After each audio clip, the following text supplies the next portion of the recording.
अस्सलाम वालेकुम नाजरीन, मैं हूं चौधरी जावेद और आप देख रहे हैं जिग जैग न्यूज़। नाजरीन, मेरी इससे पहले की एक वीडियो जो मैंने अपलोड की जिसमें मैंने आज़म सवाती और ये इमरान खान नियाज़ी की मुबैना ऑडियो के मुतल्लक बातचीत की और जो मेरे सोर्सेज मुझे बता रहे थे वो मैंने आपके साथ शेयर किया। उस वीडियो को तकरीबन 61,000 लोगों ने देखा और उस पर अपनी जो भी उन्होंने एग्री किया या डिसएग्री किया, ये वो उनका हक है कि वो इख्तलाफ कर सकते हैं। लेकिन उन 61,000 लोगों में से 61 लोग ऐसे भी थे जिन्होंने अपनी ज़बान के ज़रिए अपना शजरा नसब पूरे दुनिया के सामने रखा है। उन्होंने बताया है कि इमरान खान ने हमें जो ड्यूटी दी है वो ये है कि हम अगर 2500 रुपया लेते हैं तो वो हलाल भी करते हैं। इमरान खान को देवता बनाना और इन लोगों का मिशन है। इमरान खान के ख़िलाफ़ तनकीद पर माँ बहन की गालियाँ देना इन लोगों का जुनून है। इन लोगों ने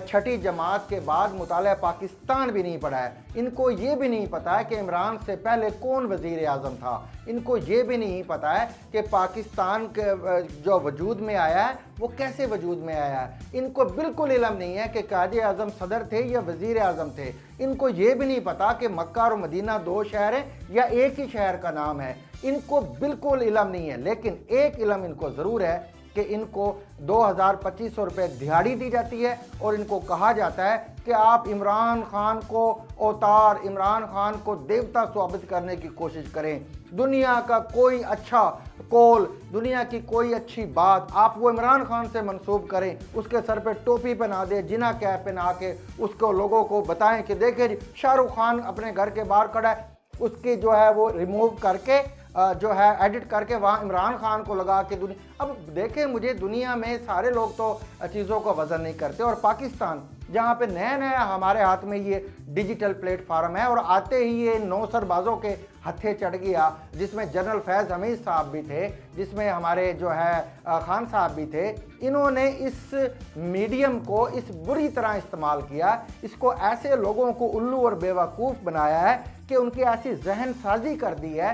अब आपको पता है कि जो जहन साजी होती है ये एक नामियाती अमल होता है। इसमें आप उसमें खाद देते हैं, उसमें पानी देते हैं, उसकी गोडी करते हैं और जब वो फसल पक जाती है तो वो इतनी जल्दी जो है उसको आप ख़त्म नहीं कर सकते, उसको काटना पड़ता है, उसके लिए बहुत मेहनत करनी पड़ती है।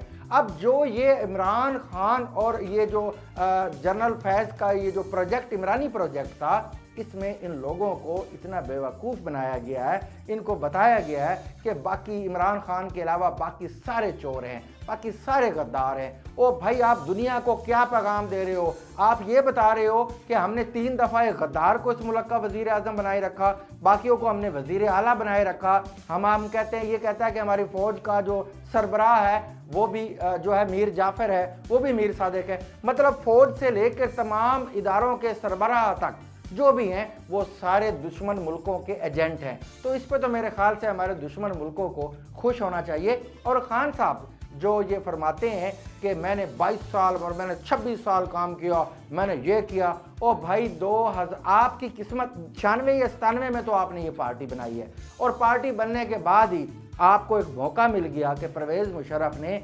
कब्ज़ा कर लिया, मार्शल्ला लगा दिया, तो उस वक्त तो आप जो है परवेज़ मुशर्रफ के साथ शामिल हो गए। आपने कौन सी जमहूरियत के लिए जंग लड़ी है? और जब 26 सीटें आपने परवेज़ मुशर्रफ से मांगी कि ठीक है अचकन जो मैंने सिलवा ली, आप मुझे वज़ीर आज़म नहीं बना रहे हैं तो मुझे 26 सीटें एडजस्ट करके दें, तो परवेज़ मुशर्रफ ने आपको कहा था कि आपकी इतनी औकात नहीं है कि आप 6 सीटों की बात करें। 26 सीटें आपने कभी देखी हैं? एक टांगे में आपकी सारी पार्टी पूरी आ जाती है। खैर वो चलता रहा। असल मसला कहाँ से हुआ? मसला ये ख़राब हुआ कि जब जनरल राहल शरीफ ने नवाज़ शरीफ से एक्सटेंशन मांगी तो नवाज़ शरीफ जो एक्सटेंशन के अभी भी और पहले भी सख्त खिलाफ हैं। उनके उस्ताद जो है इरफान सिद्दीकी साहब एक दिन उनके ऑफिस गए तो जो नवाज़ शरीफ थे वो काबुल जाने के लिए तैयारी कर रहे थे, लेकिन अपने उस्ताद को देखकर रुक गए। तो उस्ताद इरफान सिद्दीकी ने नवाज़ शरीफ से पूछा कि ये जो पैनामा और डान लीक्स और ये इतनी हाहाकार ये क्यों हो रही है?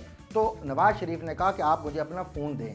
उसने फ़ोन पकड़ाया और उसने नवाज़ शरीफ ने अपना फ़ोन भी अपने ख़ास मुलाजिम के हवाले किए टीवी की जो वॉल्यूम है रिमोट से ऊंचा किया और फिर उनको बताया कि ये सारा एक्सटेंशन का शीशनाग फंकार रहा है। जनरल रायल शरीफ चाहता है कि मुझे एक्सटेंशन दी जाए।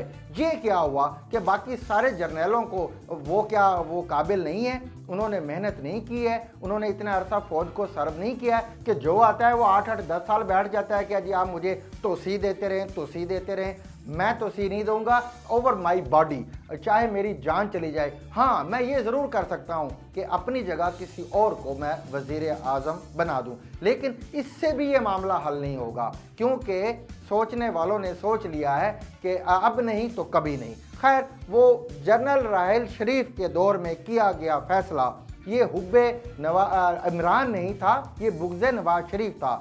उस वक्त सिर्फ एक फैसला हुआ कि नवाज शरीफ से जान छुड़ानी है और शहबाज शरीफ को आगे लाना है। शहबाज शरीफ से मीटिंग भी हुई। शहबाज शरीफ से पूछा गया कि आप अपने भाई की सियासत को आगे बढ़ाएंगे या उससे किनारा कशी इख्तियार करेंगे।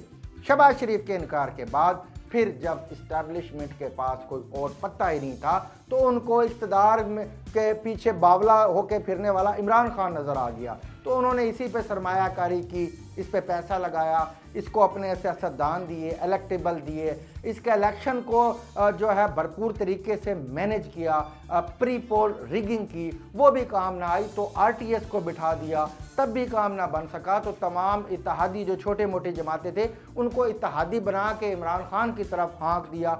उसके बावजूद भी इस शख्स से हुकूमत ना चल सकी। तमाम इदारे, शाकिब निसार जैसे जज जो उनको नाअहल करने जा रहे थे, अगले दिन ही जावेद चौधरी साहब ने स्टोरी ब्रेक की है, इससे पहले अंसार अब्बासी ने की है, सलीम साफ़ी ने की है कि इसको सादिक और अमीन करार देने के लिए बैलेंसिंग एक्ट का इस्तेमाल करते हुए जहांगीर तरीन को नाअहल किया गया था, हालांकि उसका कुछ कसूर भी नहीं था। इसको बचाने के लिए उसको भी कुर्बान कर दिया गया और ये वही जहांगीर तरीन है जो इमरान खान को लेकर जनरल बाजवा के पास गया था और इसने जनरल बाजवा से मदद मांगी थी कि मुझे आप इस केस से मेरी जान छुड़वा दें, ये और मुझे नाअहल किया जा रहा है और मैं जैसे आप कहेंगे मैं वैसे ही चलूँगा। लेकिन उसके बाद क्या हुआ, पूरी कोशिश की, पूरी इस्टेब्लिशमेंट इनके साथ रही।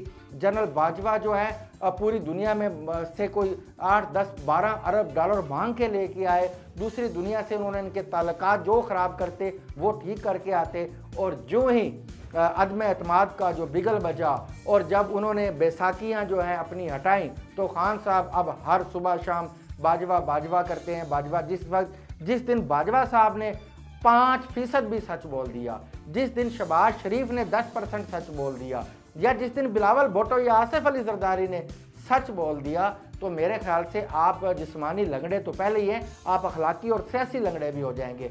आपके पाकिस्तानी सियासत में कोई जगह नहीं रह गई है। चंद लोग ऐसे हैं अभी भी जो आपको लाइक करते हैं, तो वो तो फिर सुल्तान राय को भी करते हैं, हालांकि इतना अरसा हो गया उसको फौत हुए, वो तो शाहरुख खान को भी करते हैं। वो आपका फ़ैन क्लब है, वो आपका रहेगा जब तक आप मौजूद हैं। इमरान खान हमाद गजनवी जो शीश महल में रहते हैं, उनके मोहल्ले में रहने वाली गुड्डो रोनकी और इमरान खान नियाजी हू बहू एक ही कापी है। गुड्डो भी यही करती है कि कोई शादी हो, ब्याह हो तो वो पहुंच जाती है, वो जाके वहाँ पे ढोलकी भी बजाती है, वो जाके वहाँ पे गाना भी गाती है, दुपट्टा कमर पे कस के डांस भी करती है और जब लड़की जो रुखसत होती है तो फिर भां भी करती है, रोती भी है। इसी तरह किसी की वफात हो जाए तो वहाँ भी गुड्डो पहुँच जाती है, सिया लिबास जेबे तन कर लेती है, गम व अलम और रंज की एक मुजस्मा तस्वीर बन जाती है और जब वो जो है मरहुमा का जनाजा जाता है तो उस पर बड़े ऊंचे ऊंचे बयान भी करती है, मरहुमा की 9 दरियाफ्त जो होती हैं सिफात भी बयान करती है, उनका सारा बावर्ची खाना भी चलाती है। यानी कि गम हो या खुशी हो, गुड्डो दोनों सूरतों में जो है वो रौनक लगाती है। अगर हम पाकिस्तानी सियासत को देखें तो इमरान खान भी हमारी पाकिस्तानी सियासत की गुड्डो रौनकी हैं, क्योंकि इनमें और उनमें फ़र्क नहीं है, क्योंकि खान साहब जहाँ पाँव रखते हैं, जहाँ जनाजा हो, गम हो, खुशी हो, वहाँ पे रौनक लगा देते हैं। अब यही देख लें कितने सारे सरबराहान ममलकत उम्रे हजों पे जाते हैं, वहाँ पे तोहफे मिलते हैं उनको, तो आज तक किसी तोहफे ने इतनी रौनक लगाई है जो खान साहब के तोहफे ने लगाई।